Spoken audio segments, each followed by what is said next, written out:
Hey guys, welcome to the Sales Factory. It's your host, Coach Carroll. Got another episode for you today. Got Andrea Waltz on the Sales Factory podcast. She's the host of Go for No. I'm sorry, the author of Go for No. I'm the host of the Sales Factory podcast. What happens when you do it live, guys? But more importantly, she's got a new book that just came out last year called When They Say No. So after we go for no, we got to figure out what we're going to do when they say no. So Andrea, welcome to the Sales Factory podcast. I'm excited to have you and kick it with you a little bit here today. Thanks for joining us. Yeah, absolutely. Awesome. Well, I've got your bio here. It's pretty astonishing. It looks like you've been teaching sales for a while. You've been featured on lists curated by HubSpot, Salesforce, Live Hive, and many others. The book Go for No reached #1 on the Amazon sales and selling list in 2010 and has remained in the top 50 sales books for the last 13 years, having now sold over 500,000 copies, which is, guys, I can tell you as an author, that's quite the feat. Go for No's strategy has been featured in online and offline magazines and journals, including Success Magazine, Inc., Forbes, and many other. Today, Go for No is a well-known methodology in the world of sales and widely recognized as a singular best program that deals with rejection in business. So we'll be the judge of that today in the Sales Factory. But Andrea, let's hop right into this. What made you write a book about the word no and getting no's in sales, right? Because most salespeople are like, oh gosh, I don't want to know. I want a yes. So let's just start there off the top. Yeah, right. Off the top. Well, I will tell you this. I mean, we created quite a marketing challenge for ourselves because it should be go for yes. I mean, everybody wants to hear yes. So the idea that we made this title Go for No, it's like a lot of salespeople are like, I don't want no. That's the stupidest title in the world. Yeah. And so we have to do double sales. Like we have to sell people on, hey, this actually is a smart concept. And then B, and you should buy the book. So we've got twice the work, which was dumb. But actually the key is the subtitle, which is yes is the destination, no is how you get there.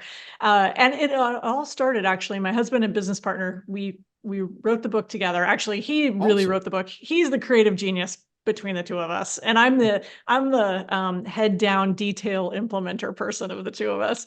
So there has to be one of those in the partnership or else you will fail. Man, the visionary and the integrator. I get it. Exactly. So he's definitely the visionary. But there was a situation that happened to him when he was real early in his sales career. It's kind of the heart of the Go for No book. It's the time that he was selling suits for a living. And my husband started selling cars, not at an auto dealer in the fleet department. And his father was a sales legend. This was back in Chicago in like the 80s. And he decided he wanted to get out of his father's sales legend shadow, moved from Chicago to Los Angeles, got this job selling suits and was basically failing. And one day this customer walks in and announces he wants to buy an entire wardrobe of clothing. And so Richard proceeds to help this man. He sells him a suit, a sport coat, all of the stuff, comes to like $1,100. And his district sales manager is there watching this take place. And as I was saying, Richard is basically failing and he's hoping that he can impress this guy to keep his job and not get fired. And Harold, the sales manager, comes over and says, do you mind if I ask you a question? And Richard said, yeah. And he said, out of curiosity, great sale, by the way, but what did that customer say no to? And Richard's like, what do you mean? What did that customer say no to? He just bought all this stuff. And Harold's like, yeah, I know what he said yes to. That's really the easy part. I'm just asking you, what did he say no to? And Richard's like, he thought about it and he reviewed the entire transaction. And he's like, Harold, that customer didn't say no to anything. Everything I laid in front of him, he purchased. And then Harold asked him the really important question. He said, well, then how did you know he was done? And Richard had to admit the reason that he knew that guy was done was that he wasn't making a lot of money. And whenever anybody got to $1,000 on a shopping trip in his, when he was helping them, it was basically, he would like wrap the sale up and send the guy on his way. And Harold said, wallet. Selling from his own wallet. Yeah, it's classic, right? It's classic sales behavior. So Harold says, I watched you sell. You're not half bad, but your fear of the word no is going to kill you. If you could just learn to go for no, if you could learn to get over that, I think you could be one of the great ones. So Richard improves, not overnight. It took like a whole year, and he ends up working his way up through the ranks, sales management, etc. Training, ends up training. And then we met years later and he told me that story. And I had my own epiphany because I actually wasn't struggling. I didn't actually have in my head, I didn't have a problem with the word no. I was in my head, I was kind of a superstar. Like I was really good at reading people, really good at developing rapport, good at asking questions. And then, but I did have to get honest with myself. And I thought, you know what? I actually don't like to hear no. That is the truth. Like I will sell in such a way that I won't push or I won't maybe offer stuff that I should so that I don't have to be rejected. Mm. And anyway, long story short, we ended up taking this go for no philosophy and I just fell in love with it. And that was back when dinosaurs were roaming the planet. So years and years ago, because that's how old I am. And we wrote the book years ago and just ended up creating a business around this whole concept. And we've dug into it and we just exploded every aspect of how to deal with failure, how to deal with rejection sales, how to deal with when people say no, what to do. And some of it's some of it's tactical, right? Mhm. I know salespeople love tactics. Like, what do I do when this happens? Because Yeah. I get it, right? You want to know the black and white thing. Unfortunately, sales is a lot of gray. So what's really important with this concept is your mindset going into it, your mindset around how you kind of interpret no and really your mindset just about rejection in general, like not taking it personally. Mm, interesting. I like that. There's a lot to break out of there. So he was so the sales manager then came up to him and basically was saying, "Hey, because this guy didn't say no and you stopped selling him, you could have maybe got another $4,000 out of his pocket, but you'll never know. Not to put a pun in there, but you'll never know because he didn't say no, right?"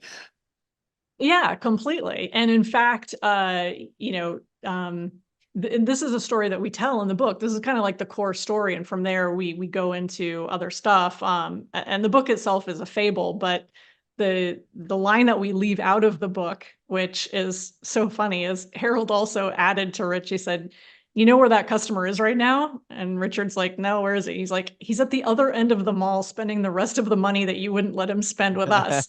Uh, because I mean, that's the truth, right? That's just what happened is he was selling from his own wallet. And we've all, I mean, everybody does that, especially Yeah. if you happen to be in an industry or where or you yourself don't spend a lot of money on something or you wouldn't. You've got to really work on getting that stuff out of your head. Because if you put yourself, empathy is great. But if you go too far empathetic and you're like, oh, I'm my customer, and now I've got to work on saving their money. There was a weird, not to go off on too much of a tangent, No, you're but fine. I remember going to this health food store and the cashier was hell bent on getting me a discount. It was really weird. It was like I brought a couple things up and she's like, she goes, "Are you military?" And I go, "No." And she's because she said we have like 10%. And she's like, "Are you related to anyone in the military?" And I was like, "No." She's like, "Are you EMT? Are you this? Are you that?" And I'm like, I go, "No, no, no, it's cool. I'll just I'll buy just these pay for things." it. Yeah. She was so apologetic, I think, for their prices. It was, Yeah. you know. You, and it's sometimes it's I talk to my audience a lot and I say, you've got to be bought in on what you sell as well, right? And so if you're selling suits, right? And I mean, I get custom clothing made. My Tom James guy is actually the top sales guy in the entire company in the entire world, Jordan Yoakum. He's been in several of my YouTube videos and he's told me before that guys will spend 20 or 30 grand with him in one sitting. And I'm like, to buy clothes, that's nuts. He said, no, what's nuts is that you think that's nuts. And I was like, it's like maybe Yeah. you should readjust your heading on what you think success looks like, because I think a lot of times with salespeople, selling out of your own wallet, man, will get you in, especially for my blue collar contracting guys out there. A lot of times because they may have industry secrets, or they may have learned training that makes them more efficient. And they think, well, because it only takes me an hour, I'm just going to charge for an hour worth of my time. When really the client's eyes are, hey, man, if I did this myself, it would take me all weekend. And my weekend's worth 3 times what I make during the week. And so you can charge that person, 3 times what they make in a week because it's their weekend that they're giving back to them. So it's value-based selling versus, just your time or your material-based selling. I talk with blue collar guys all the time about that. Do you guys have anything that you could add some color to that around getting the no from customers? When you're in a face-to-face situation, like how do you handle that, right? Like we just told the story where your husband didn't get the no because he didn't even, we didn't push that far. What happens, Andrea, when we do push that far and we get that no? Because I love the saying that a salesperson's job doesn't start until the first no happens. Yeah, I love that. I love that saying too. Well, yes, and I just wanted to comment on what you were saying there about the selling from your own wallet thing, and that is that that would be like, just because a surgeon could go in and do surgery and have it only take 90 minutes, you're not paying for the 90 minutes. You're paying for 8-12 years of experience, of schooling, plus their experience. You wouldn't like it. So it's the same thing. It doesn't matter if you are repairing a garage, repairing an air conditioner, blacktopping somebody's driveway. It's all the same. So yeah, you have to charge for outcome, not just the fact that it only takes you an hour. So I like that you made that point. So there's so many options, and this is where sales is gray, right? Because there's so many options and directions to go when you get a no. And of course, it depends on the context. So if I think when you think about it, the very first thing you have to do in your mindset, like what's your mindset when you're going into the interaction? And that is, don't run away. Like, don't let a no, to your point, be the thing that where you just go like, okay, well, like retail environment, I'll just let you look around then, and I'll be over here not paying any attention to you because you just gave me a no, and I'm taking that personally. And now I think that's this rejection and we can't work together. If you've asked good questions, and hopefully you have, that goes a long way. So if you've asked good questions and then you get a no, I think it's fair to be surprised about that.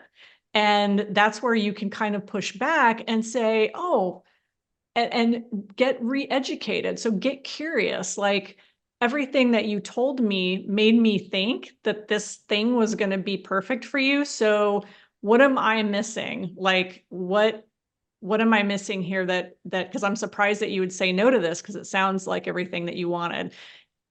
But again, going back to your mindset of don't run away, like be curious, stay engaged, think about leaning into the no instead of running away from the no. And so having a couple questions at the ready. We like the idea of being surprised, because if you've done your job, it should be surprising that you get a no. Now, on the other hand, I will say this, I will say this just to throw this in the mix.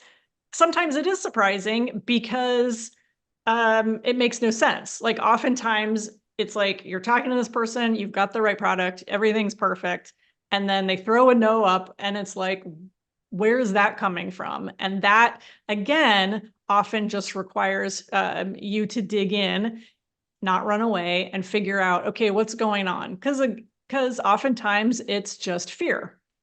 Buyers fear making a mistake, they fear change. And so it's up to us as salespeople to figure out where that fear is, what's holding them back, but just be willing, and this is where the courage comes in, just be willing to ask those questions. Like, it's your prerogative as a sales professional to be willing to ask those kind of tough, maybe even awkward questions, like, wow, what's going on here?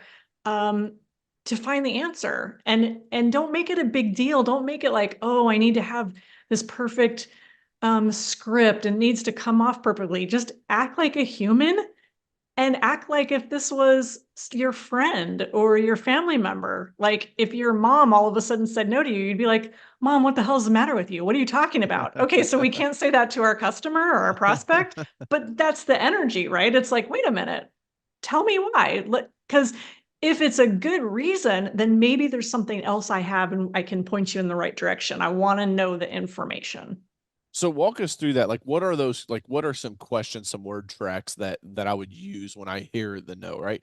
Because oftentimes I try to train people that I like to I call it salting the tip jar, right? And so when you work at a bar, they typically have a jar, right? That's the tip jar. And so what the servers will do, and some of you may be hearing this for the first time, you're like, what? That's game in the system.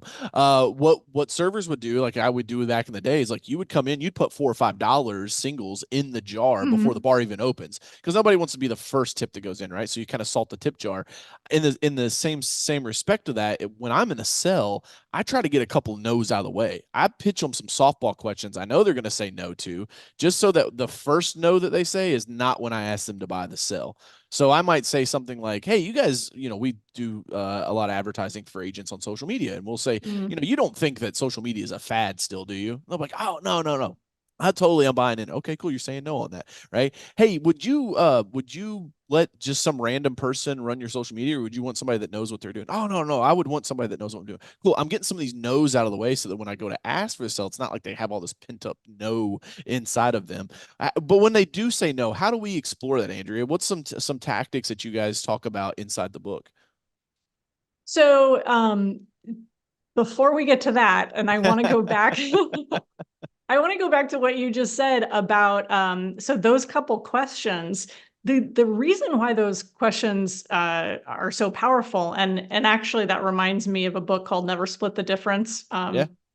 Uh, and by Chris Voss. I think I'm saying that right.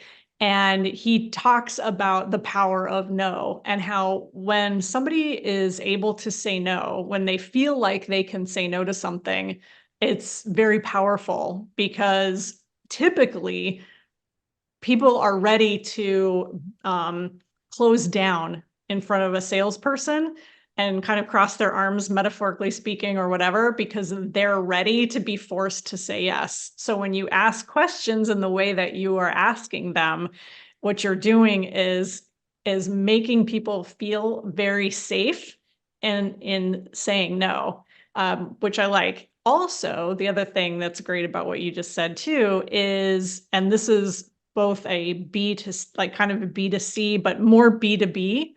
And we teach Go for No to both, is being willing to disqualify and get no's up front so that you end up not wasting time with people who aren't a good fit for you. And that kind of reminded me of that question as well. So, do we teach like phrasing and actual specific lines? The answer to that is no, we actually don't. We give general advice, and most of the stuff that we talk about, yeah, we'll talk about some things like the idea of being surprised and not being surprised, and some phrasing. But generally speaking, because we work with so many different businesses and industries, we're not teaching people exact talk tracks or phrasing. And by no means do we have anything that looks like a script. So let me just say that right up front, so that people don't think they're going to get a book of scripts, especially in when they say no. But I will say this, disqualifying people and being willing to ask questions where you can figure out early on whether they're a good fit for you or not is it's probably one of the number one ways that you can go for no and get that good no and then move on to somebody who is the right fit. Because if that person that you were talking to was kind of like, yeah, we're still on the fence. I don't know, sell me on why social media is even a thing today. Yeah. And sell me on why I should have somebody, who knows our business work on our social media, and kind of that sell me attitude. Then what they're really asking you to do is they're putting you on the defensive of you have to now persuade them. And now probably what's going to happen if you don't have the courage to disqualify early on and ask some disqualifying questions for whatever that looks like in your business, then you're going to end up getting more bad yeses, and we would rather have you get good no's. Hmm. Interesting. bad yeses versus good nos. I was just on with Gary V last week or the week before, and I was talking to him about, talking to these agents, because a lot of our agents are still kind of like, I don't know that I don't have the time for social media. I don't know that I want to spend money on this.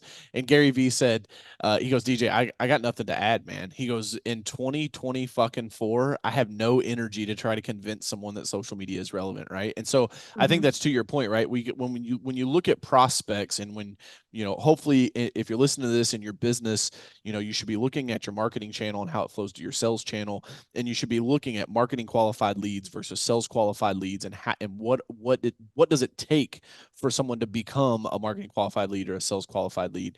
And then once you're on that discovery call, right? Okay, cool, they're a sales qualified lead, they're on a discovery call. What are those questions that you're asking to sniff that out, like Andrea is saying, to disqualify them from even being a customer, right? And I think there's a couple big things. Doesn't matter what industry you're in, but does the prospect understand that they have a problem?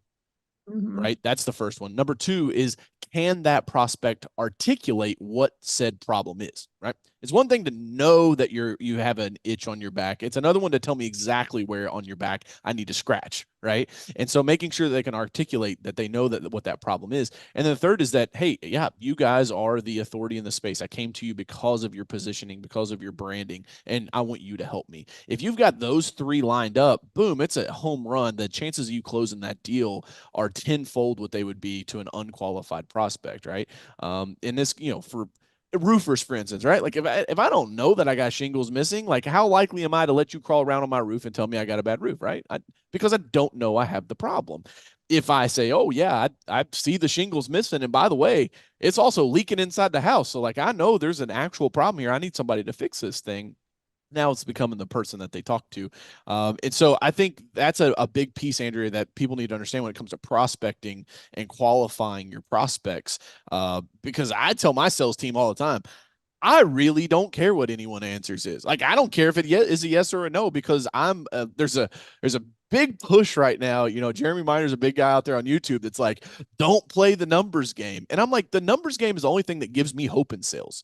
Touch on that for me, but like, why else am I Oh, going to make 100 dials or send out 150 emails if I don't know that the law of large averages is going in my favor? okay. Okay. You just opened a whole can of worms with the numbers thing, and I'm glad that you did. So let's go down that road. But before we do, I'm literally going to put a pin in that because that's one of my favorite conversations. I just want to go Okay. back to the marketing thing. Yeah. You can go for knowing your marketing. One of my favorite marketing pieces ever was a brochure. I still have it because I want to do it actually. What's It's that? Viking Cruises. No, a Have you brochure. ever? What's a brochure? No, it's I just know, okay. right? Yeah, it's paper that you actually get in the mail. Here's how old I am. We actually called and got this brochure shipped to us because Okay. they market to old people. Um, so so anyway, in the brochure, and I love this, it says they've got a whole page of no's. They take everything that you can get on like a typical Carnival cruise or Royal Caribbean or whatever, and they say no to it. So it's apparently no kids, like no kids. I don't know exactly what the age thing is, but no dress up night, no formal night, which is popular on cruises, no fruity drinks and drink tickets, and that you have to like get a drink allowance or whatever. Um, no this, no, oh, no casinos, no this, no that. And it goes through this whole list. And then it says like what they do have, but on the nose, like if you look at that and you go, oh my gosh, I don't have to do casinos. The alcohol is all built in. I don't have to like try to budget my alcohol or have drink tickets or whatever. Mm-hmm. I don't have to do the goofy formal night thing. We don't have to stand in line to get our photos. Oh, no auctions. Right? Like they're not selling you a bunch of stuff constantly. So this whole list of no's. By the time, to your point, you talk with a sales agent, it's like I've pre-qualified myself because I've checked I'm good with all the no's. Because Yep. if I'm good with all the no's, then I'm probably good with all the yeses, which Right. is okay. So here's what we do. So okay, So so we got that. Let's talk about what we pinned on the board over there, though. numbers. Yeah, the numbers. So yeah, there is a huge push. I see it on LinkedIn all the time. It's, quality over quantity. And And really, it's annoying to me because it's like people assume that if you do some form of quantity focus, that your quality goes out the window. And I recognize that personalization is huge. Everybody's personalization at scale. How do we do that? And all of that is valid. But the thing from our Go for No perspective is we have somebody who has a fear of failure and rejection. And so what we find is that we have people who have oftentimes, because they tell me, like, I have gold in my CRM. I've got all these opportunities. I've got people I should be following up with. I'm just not doing it. And so Stop being lazy. yeah, and stop being, but this is the thing. What's holding them back? And it's failure, fear of failure and rejection. In my opinion, that's what's holding people back. And so I tell them, stop trying to succeed. I call them and fail, call them and screw it up. But what you need to do is, this is how the quantity and quality work together. The only way to get your quality up is if you have a quantity of presentations that you're making. It's how we all have, anyone who is at all decent in sales learned because they did it a lot and they did it over and over. So Gotta we have have at people, bats. right. There was a really funny meme the other day. I saw it. It was 8 a.m. to 10 a.m. prepare for the sales call. 10 a.m. to 11 a.m. do the sales call. 11 a.m. to 2 p.m. recover from the sales call. Okay, so Oh my God.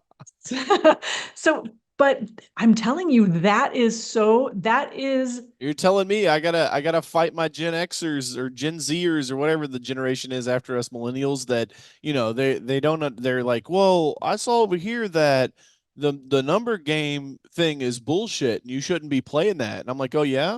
Well then why else would you reach out to 100 prospects?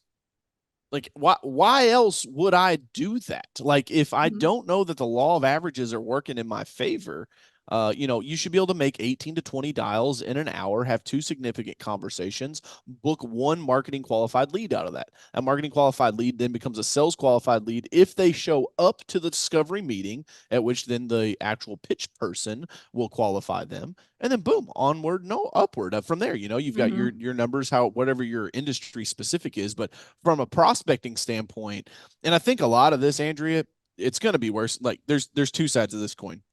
One is it's going to be really, really bad for the foreseeable future because everybody is nose down in a social media platform. Listen, like we contribute to it, Mm. right? Like I tell agents that every day they should be advertising on social media platforms because that's where people's attention is. But Mm. the downside of that is people don't talk to each other anymore. And so when you take a 20 some year old kid and say, hey, here's a phone, go dial a stranger and talk to them, they Mhm. lock up like, oh my gosh, my life's going to end. And it's like Yes. what I can't get people to understand. Maybe you can help them with this, Andrea, because I'll talk until I'm blue in the face about this. Is you will never ever be hurt by the word no. Somebody can tell you, no, I'm not interested in your product. Fantastic. You tell me you don't like the shirt I got on. Fantastic. That does not change my life in the one little bit, other than the fact I need to get off the phone with you and go call the next guy. How are you guys helping people that? Because it sounds like a lot of the people who get this book, they're those that's that early stage salesperson that is just the fear of Yeah. rejection, right? They have fear, uncertainty, and doubt. FUD, one of my favorite acronyms. It's the fear, Yes. uncertainty, and doubt, and they get locked up, and then it's like they think it's about doing one sales call in the day when really you should be doing five. How do you guys get those people over that hump? So again, I'm going back to mindset. One of the models that we have in our book is the model for failure and success. You're in the middle. Failure, rejection is on one side, success and hearing yes is on the other. You think it's your job to not fail and to not be rejected. So you just pursue the success. Really, you're on one end. Failure, rejection is in the middle, and the success and the yeses are on the other side. We've got to move through the failure and rejection.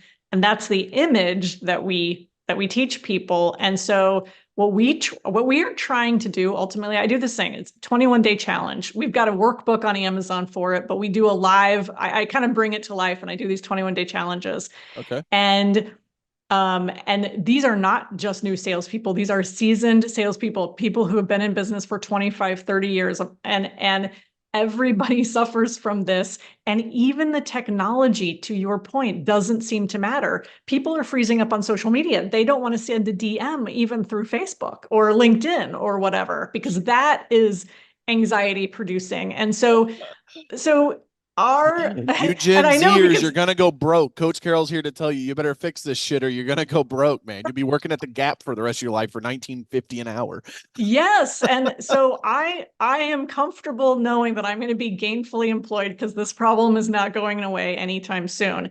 We've got to get people comfortable with failure and comfortable with hearing no. That's fundamentally the bottom line. Go for no is all about intentionally increasing your failure rate as fast as you can, hearing more no's as often as you can in order to get to yes. And that could be multiple prospects, meaning the quantity of people you're reaching out to. So to your point, the 80, 100 dials, or it could be when you're interacting with a prospect one-on-one, you're selling them one thing. Are you selling them the full solution? Are you selling them all of your products and services? Are you asking for referrals? Are you asking them to go write a review? Are you executing on your go for no moment? So you can go for no in general I like in your that. business. You can go for no Take that one to one-on-one the with bank. someone.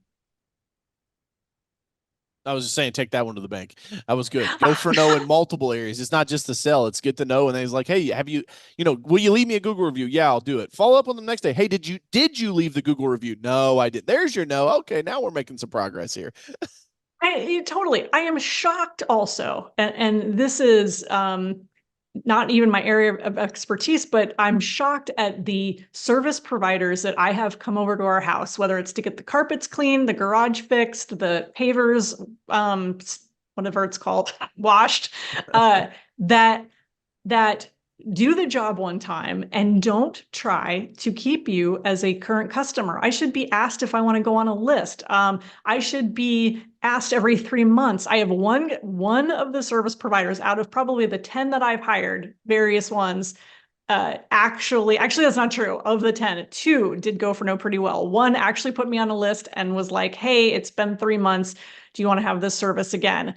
Another one asked me multiple times if the HVAC guy wanted to sign up for the silver certificate program where I was part of the plan. And I'm The like, I recurring said to revenue him, plan. right. And it was go for no because, and here's the funny thing. He asked me the first time on the visit and I was like, no, I don't think so. So then I had him out again for the same problem. And now I feel like an idiot because I didn't sign up for it the first time. He asks again, but now I'm like, I don't know if I should do it again. And I'm like, I don't know. What do you think? And he said, this is like such a good way for a salesperson to respond. Instead of him just being persuasive and be like, yeah, you should do it. He's like, out of all the houses that I service in your community, he said about 80%, 85% of the people go with this certificate program. So it was, who says so besides you? And that sold me. And I was like, all right, fine, I'll do it. So point being though, it's amazing to me that more service providers, it's the acres of diamonds. You don't have to do so much marketing if you could tap into more your current customer base and start going for no with them. Yeah. There's revenue just sitting there, not doing anything. Yep. I'll do a shameless plug. If you guys go to mm4a.ai and go to our power ups, we have a power up called a ringless voicemail, and it allows you to upload your customer base, record a message, and drop it into people's voicemail box that are your current customers. Great way to stay in touch. It's how my exterior cleaning company that I own has grown double digits the last 3 years in a row, and we've spent $0 on advertising. We got our book of business. Andrea, for you don't know the background on this. I've started this business my senior year of high school when I was 18 years old, right? And so I'm 36 now. I've ran it for a really long time. We've acquired other businesses and rolled it up. It's essentially my guinea pig business now. When I got new technology I want to try, I go try it out in my power washing business. And what happens is we've got about 7,000 customers in that database. We don't have to market anymore because now it's such a large database. We send a ringless voicemail and say, hey, sorry we missed you. Derby's right around the corner. We're in Kentucky. Derby's a big time of the year. Derby's right around the corner. If you want to get some spring cleaning in, we have a few spots left, right? There's that, giving them a Scarcity. little scarcity marketing there. We have a few spots left. Call in today. if the lines are busy, please stop. Please keep trying. Right. Our phone lines are never busy. They always get answered. But again, that's that, that urgency that you want to put into your marketing. All these little pieces playing together. So I'll give a quick little plug on our ringless voicemail technology because it's amazing. And to your point, Andrea, people think that, especially in the blue collar business, it's like do the service once and then it's like done forever. And if you build the business the right way, you're building a database of raving fans that will want to do business with you again and again and again, and sing your praises to all their friends and family members. And then you get Exactly. referrals, which are the best lead you can close. And so you're, and yeah, and I know you help insurance agents with social media. So, but if you're out on social media and you're starting from square one, right? Tap into the customers that you have. Here's a perfect go for no strategy for an insurance agent. I would literally go through every customer you have and ask them who they know right now who might be interested in a new auto policy. Do you know anybody who's just buying a home? Do you know anybody who, whatever?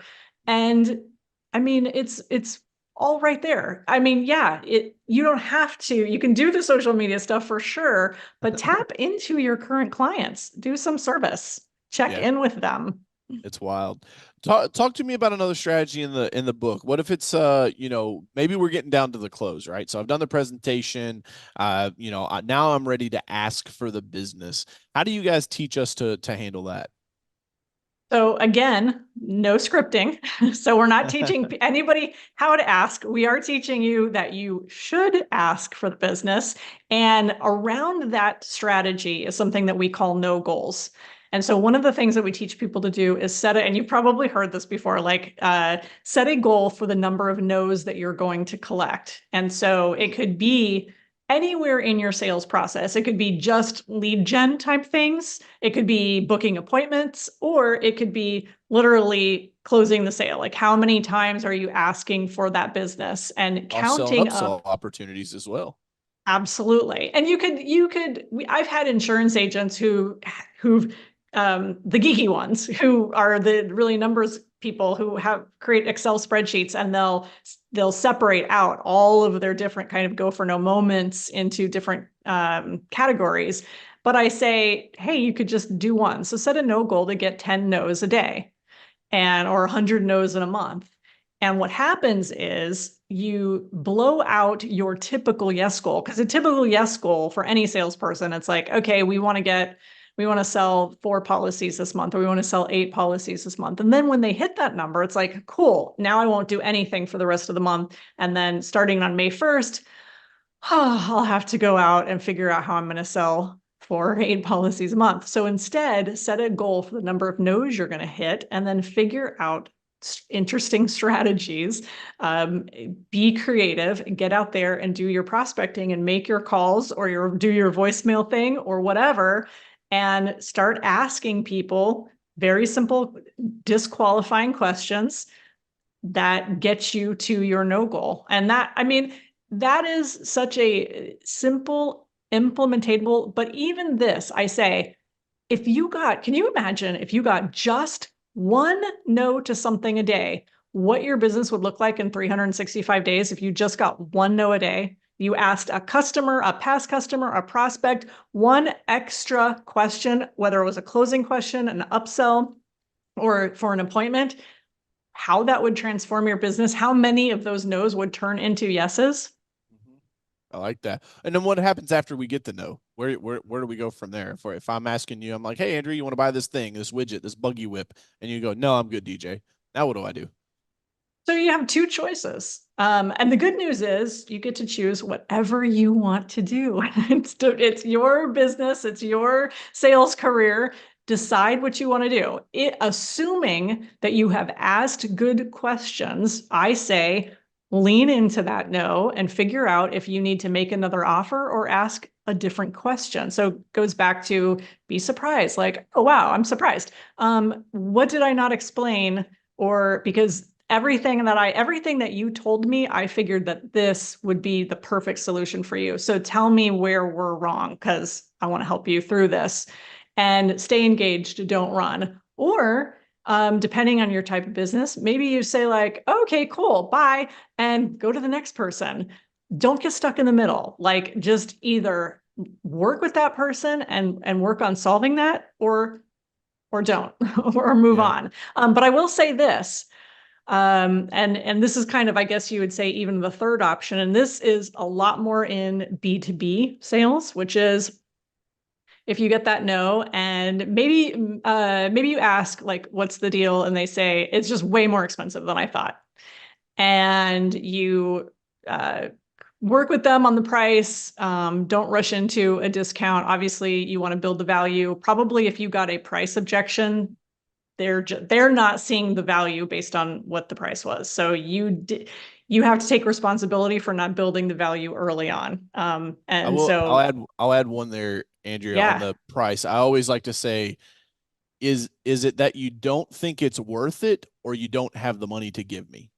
Because when someone so says good. that it's too Yeah. expensive, it could be one of two things. They either just physically don't have, like, bro, I'm not saying that that $20,000 suit's not fly as hell. I'd love to wear that and rock it for Derby, right? I just ain't got 20 grand to give you, right? So like sometimes people go, well, they couldn't afford the cert. Well, they either couldn't actually afford it, or they just didn't see the value. Which if they go, well, I'm not seeing the value, I like to tie them down and say, well, if I could give it to you for free, would you take it today?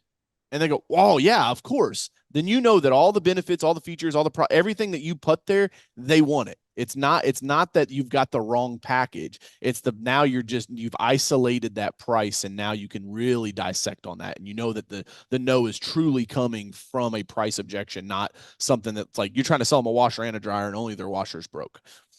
Yes, absolutely. And I love that you suggested that, because when you can create a scenario and take that objection away, like for example, I can't do it because my partner needs to see this. Well, let's pretend your partner loves it. Would you do it? So it's like whatever objection Mm-hmm. it is, you kind of, if you can create the scenario, take away that objection and then get to the truth. Yeah. So there's always that. But yeah, if somebody literally doesn't have the money, they're like, I just don't have it literally on hand. I would love to do it. Then follow up with them. And that's Yeah. where persistence comes in, and staying in touch with people and creating a system where you could like, and get permission. So, hey, can I check back with you in 6 weeks? Do you think 6 weeks is a good time frame? So go for no on the follow up. Is 6 weeks a good time frame? Yeah, check back with me in 6 weeks. Great. And then do what you say you're going to do and follow up to create trust. Call them back. Hey, it's been 6 weeks. How are things looking? And if it's worth it to you, if you feel like this is a person who is going to be a yes, that they're not just putting you off and putting you off, then pursue them, because it's probably easier than you going out and starting from scratch with somebody new. And at any point, this is probably the number one question I get asked is, well, when do you know? How do you know when to quit? How do you know when to give up on that person? Right. And again, it's so situational. I mean, I have to say that in my line of work, we sell high ticket speaking engagements to large corporations.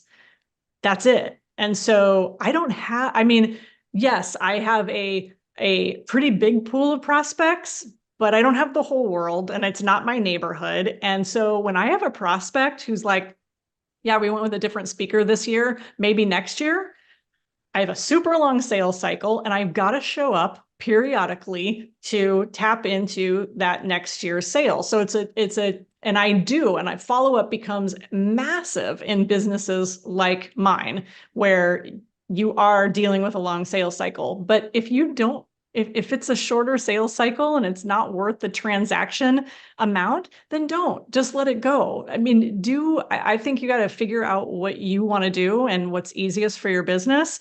But if you put in and you invested time and you feel like it's legitimate, then do it. Oh, and I will say this last thing. The other thing is just give them permission. So people say all the time to me, can I tell people to tell me no? Heck yeah, you can. Tell them to just tell me no and I will go away. I'm totally cool if it's a no. If it's just a no for you and you don't want to tell me why, or you quite frankly just don't like the looks of me, then fine. Tell me no and we'll just call it a day and we'll go our separate ways.